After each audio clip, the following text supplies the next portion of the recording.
រុនសួស្តីបាទបងប្អូននេះបាទជួបគ្នាបាទផឹកនេះយើងមកស្វែងយល់ពីការប្រើប្រាស់ថ្នាំកម្ចាត់មេរោគបាទអញ្ចឹងជីវសុវត្ថិភាពគឺសំខាន់ដែលយើងត្រូវផ្ដោតដោយទី1បោសសម្អាតទី2បាញ់ថ្នាំទី3លាងអញ្ចឹងនៅតាមកឋានមួយតាមរោងមន់មួយបងប្អូនត្រូវមានថ្នាំសម្រាប់កម្ចាត់មេរោគហើយ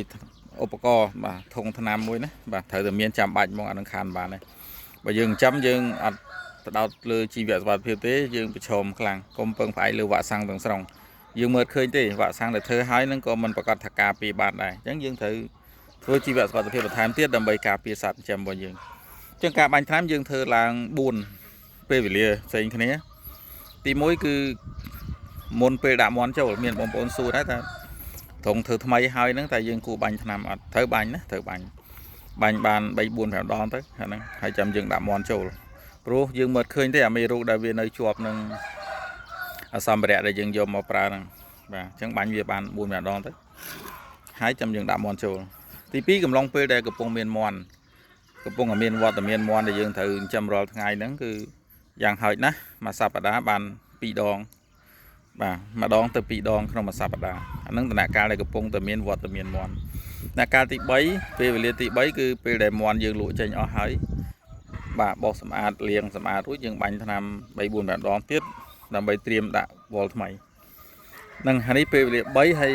នៅសល់ពេលវេលាសំខាន់មួយទៀតគឺកំឡុងពេលដែលមានការផ្ទុះឡើងនៅជំងឺបាទមិនថានៅក្នុងរោងយើងខ្លួនឯងឬក៏ក្តាប់បានពេលវេលាក្តាប់បាននៅមជ្ឈដ្ឋានជុំវិញដែលមានការផ្ទុះឡើងនៅជំងឺអញ្ចឹងយើងត្រូវបាញ់ថ្នាំការពារតែហ្នឹងដល់ចាំបាច់ហ្មងគឺក្នុងមួយថ្ងៃម្ដងជាពិសេសកំឡុងពេលដែលយើងមន់បើយើងកំពុងតែមានបញ្ហាឈឺដែលកំពុងតែត្រូវការព្យាបាលនេះគឺរយៈពេល5ថ្ងៃទៅ7ថ្ងៃគឺយើងត្រូវបាញ់ថ្នាំរាល់ថ្ងៃហ្មងដើម្បីជួយកម្ចាត់មេរោគនៅកន្លែងដែលសត្វយើងរស់នៅហើយក្រៅពីនោះយើងទៅបដូរកម្រាលកើបកាមបោសសម្អាតកើបលិមួកអីចេញដើម្បីបាញ់ថ្នាំទៅវាជួយកម្ចាត់មេរោគបានល្អបើសិនជាយើងមិនធ្វើបែបនេះទេយើងផ្ដោតទៅលើតែការព្យាបាលដោយថ្នាំហើយយើងមិនទៅកែលម្អកន្លែងដែលសត្វយើងរស់នៅទេជាបានជាទេជាបានជាទេព្រោះផឹកថ្នាំបដាមន់រស់នៅកន្លែងឈឺដែរណានេះជាចំណេះដឹងល្អដែលបងប្អូនត្រូវតែអនុវត្តធ្វើហើយ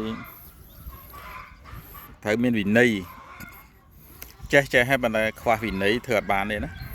បងប្អូនចេះច្រើនបងប្អូនខ្លះរៀនច្រើនចេះច្រើនក៏ប៉ុន្តែដល់ពេលទៅអនុវត្តធ្វើគាត់ធ្វើទេបាទអញ្ចឹងថាចេះប៉ុណ្ណាមិនសំខាន់អនុវត្តធ្វើបានប៉ុណ្ណាអានឹងវាជាចំណុចស្លាប់រស់នឹងទទួលបានជោគជ័យឬក៏បរាជ័យនៅក្នុងការងារ